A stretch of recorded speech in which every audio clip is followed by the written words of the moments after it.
how we're going to set it today.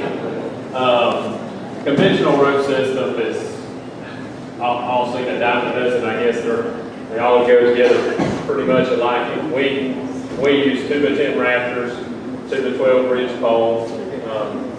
Also got 2x8 collar ties. You'll see right here, and this is what I'm naming off in our standard package content. Got 7/16 OSB, 30-pound felt paper, and then you've got, it's trimmed out with this beautiful Western red cedar fascia board here. You've got it's a 1x8, and then it's also the rain fascia there. The way that's soffit, if you can, I know you can't see, but you get the 2x6 substation. Your soffit right here is that 1x6 tongue and groove, and then it's got a vent. I know y'all can stick your head up under there. Now it's got a vent up here that vents the soffit. On our trusses, we offer just a whole host of trusses. We got scissor trusses if you want that vaulted inside look. We've got light attic storage trusses if you're trying to get a little extra attic space. We've got, of course, the regular fake trusses, which is what you see in here. And of course, you can finish that. All that in our package contents comes with the 1x6 tongue and groove that's to be put on later after the insulate wire to the electrical on that. So, I think David's going to talk about our heavy timber. I'm David Everett, and I work with the dealer department here on the state.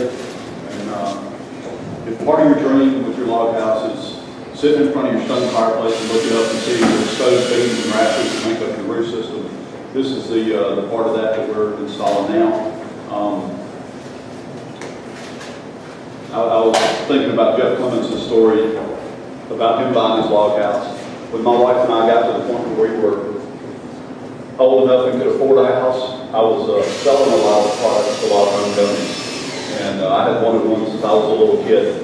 And carried my wife out to a job site one day, and she looked at me and she said, no, there was no discussion or anything. So I had to end up doing the work for Honest Day before I could get my log house. But anyway, with our heavy timber roof system, it's typically a 4x8 Douglas fir rafter with a Douglas fir ridge beam.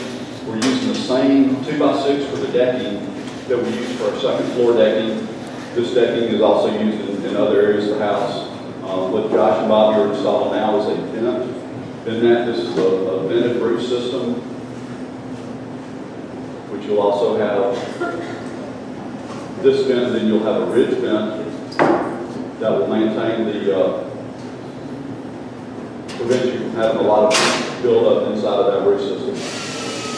We're installing this adjacent to our common rafter roof system. It's not unusual at all for us to use multiple roof systems. Generally, we don't do it quite like this on the same plane. Usually, if we use a common rafter roof system and our heavy timber roof system in conjunction with one another, usually there's going to be some sort of transition in the roof system where the roof changes direction or something along those lines.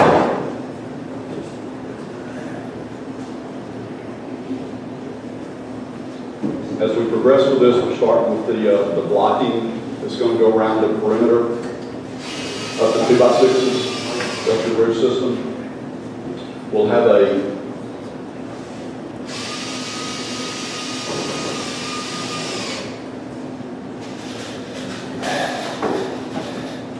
rigid foam insulation that's going to be installed next.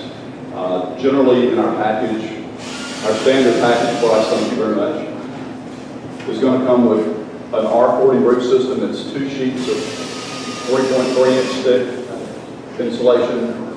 This is laid down on its flat on this. You can see a good example of that on the screen over there.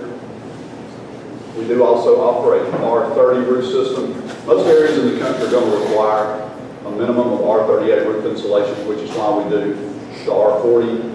If you do live further south, the R30 is very acceptable, and we do that quite frequently.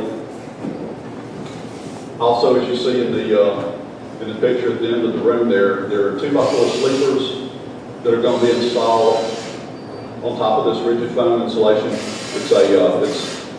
You get a lot of R value for the inch of thickness with this. It's a polyiso sand grade, as the particular type of insulation that it is. Polyunsaturated, expandable, term. Yes, you got me all tore up now. Need more coffee. It's polyisosanurate, or commonly known as polyunsaturated. Anyway.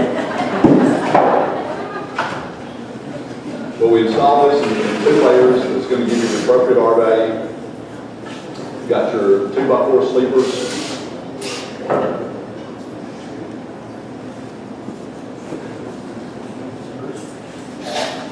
And then on top of the 2x4 sleepers that they're installing, that are going to go down through the roof and attach to the rafters.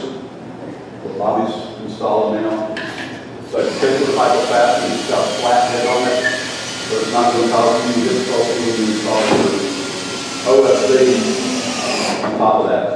We do typically use 7/16 OSB, and then a 30-pound felt paper, and then whatever type of finished roofing that you choose to put on your home.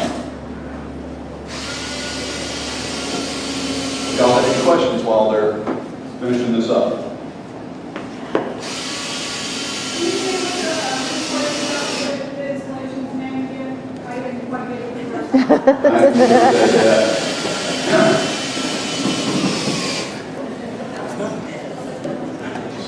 Part-time routine gallery in the back.